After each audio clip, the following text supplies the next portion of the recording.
Hi, my name is Starik. Being an Olympic shooter for the last 3 decades, I've mastered shooting with a surgical precision. In order to be a winner, you sure have to put a lot of effort and hard work training, but sometimes your equipment is just not good enough.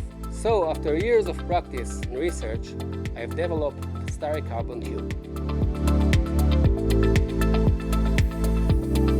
Barrel extension tubes are being used by small bore rifle shooters for more than 20 years. Today, most of the top competitive shooters are using one kind or another of barrel extension tubes.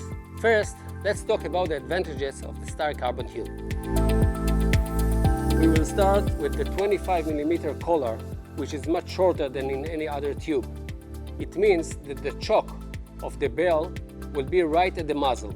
The other feature is a tuner, which is actually a weight that I can move along the tube in order to achieve a positive compensation. There are two versions of tube. The long version is about 31 centimeters and the short version is about 19 centimeters.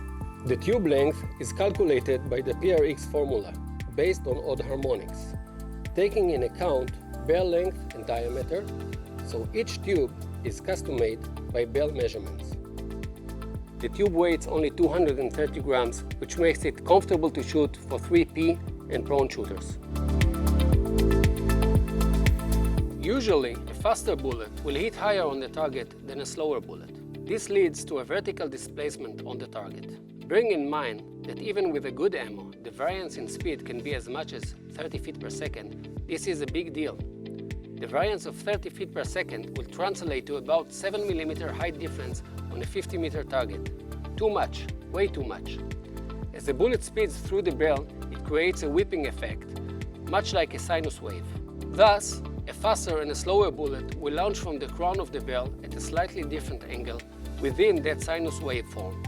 In order to compensate for the variation in velocity, we need to verify that both slow and fast bullets will exit the barrel on the upper slope of the cycle, so that slower rounds, which stay longer in the barrel, will exit on a higher angle than a faster rounds, thus compensating for the difference in velocities and avoiding vertical dispersion.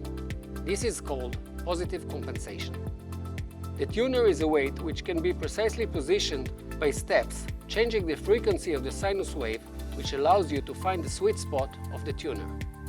In the next video, I'll explain how to measure your barrel, install the tube, and calibrate for positive compensation. Thanks for watching.